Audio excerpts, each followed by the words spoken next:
Kita ngegas yuk sekarang, capek basa-basi. Setuju ya? Dalam 20 langkah globalis menguasai dunia, maka Bosman sudah membuka sampai ke 10 dan semuanya sudah terjadi. Bagaimana kalau kita buka yang 10 lagi? Yang 10 beberapa saat ini sudah jalan. Bagaimana kalau kita review yang sudah jalan, lalu kita lihat apakah pemerintah saat ini sudah punya antisipasinya agar rakyat pemilihnya puas, yaitu benar yang dipilih pejabatnya bisa kerja melindungi rakyat dan memakmurkan rakyat. Dalam pilihan raya 2019 kemarin, saya saat ini adalah orang yang paling sangat puas karena saya tidak memilih keduanya. Hal itu saya katakan jauh-jauh hari bahwa pemilihan kali ini waktu itu ya adalah sudah dipastikan siapa pemenangnya dan akhirnya mereka akan konsolidasi. Dan benar, nomor 1 serta nomor 2 sekarang berkonsolidasi. Dan benar juga karena keduanya plus oposisi saat ini adalah old mind, semua terbukti. Ekonomi tidak maju juga seperti pada saat janji kampanye. Terus untung akhirnya menemukan kambing hitam yang namanya coronavirus. Alhamdulillah banget ada corona. Jadi ekonomi tidak tumbuh malah minus, yang disalahin corona.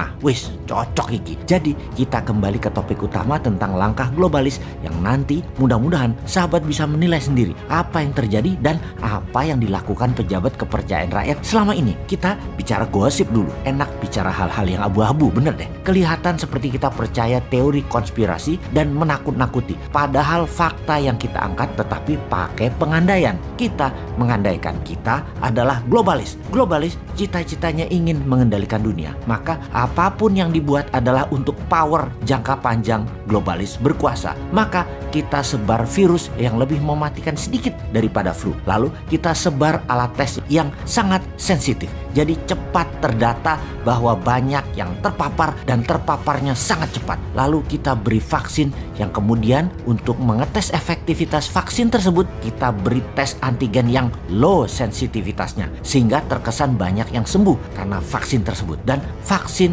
tidak menyebar virus lagi efeknya. Kesannya begitu. Lalu vaksin menjadi wajib, di mana ternyata vaksin ini jangan-jangan, sekali lagi, jangan-jangan adalah vaksin yang membuat virus bisa mutasi bentuk baru. Sekali lagi, jangan-jangan bisa membuat virus bermutasi menjadi bentuk baru. Lalu beberapa tahun kemudian ada jenis baru virusnya dan mulai demam-demam seseorang. Flu, sesak, batuk, lalu datang ke dunia kedokteran. Oh, itu virus baru, kata dokter tersebut. Anda harus divaksin anu. Kemudian vaksin baru ini membuat virus mutasi jenis baru yang beberapa tahun kemudian akan bereaksi lagi dan keluhan lagi baru dan vaksin baru lagi, disuntik lagi ke tubuh pasien. Bolak-balik begitu 3 tahun. Jadi seseorang yang dapat vaksin itu seakan-akan tubuhnya terus menjadi alat mutasi dan vaksin tersebut udah ada solusinya. Pokoknya nggak akan mati, cuma lu bayar gitu aja. Gitu aja terus. Sekali lagi, Anda nggak akan mati, tetapi bayar iya. Dunia farmasi memang begitu. Manusia tidak disembuhkan penyakitnya, hanya dihilangkan sakitnya agar terus obat lagi, obat lagi, obat lagi. Jahat ya globalis itu. Terus sontoloyo banget ya informasi Bosman kali ini. Ya memang begitu. Ini sekali lagi, jangan-jangan loh ya, mungkin bisa. Ingat, berkali-kali kalimat itu diucapkan, yaitu jangan-jangan dan mungkin bisa. Jadi apa saran Bosman? Ya,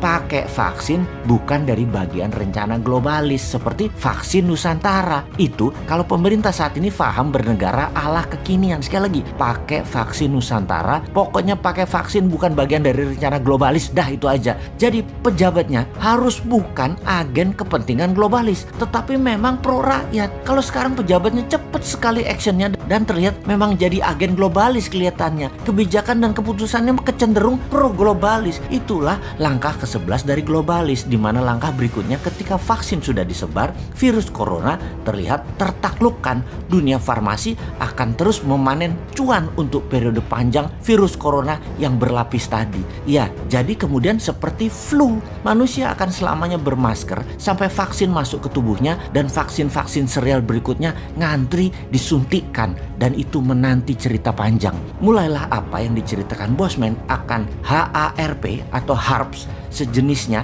di Alaska sudah dimainkan menggunakan magnetic laser beam. Ini informasi baru, ini adalah informasi langkah ke-12 dari globalis. Alat perubah cuaca tersebut banyak negara sudah latihan puluhan tahun. Misalnya Rusia Jepang, Amerika, dan Tiongkok. Mereka bisa merekayasa cuaca dan saat ini mulai dimainkan oleh globalis. Namanya climate warfare, perang cuaca. Wis, iki repot kalau Menhannya tidak paham, kalau pejabatnya nggak paham bahwa Tiongkok tanggulnya kemarin hampir jebol diserang pakai hujan 1 bulan di tahun lalu. 3 provinsi Tiongkok kebanjiran di musim yang harusnya tidak musim hujan. Sekarang pun di dunia mulai musim aneh yang bisa membuat food bermasalah. Tanaman akan mati dan binatang ternak akan mati. Bisa terjadi dalam kurun waktu dekat ini atau beberapa bulan ke depan akan mulai dimainkan. Memainkan arah angin itu bisa menyebabkan gempa. Bukan tidak masuk akal loh itu. Cuaca panas terik kali ini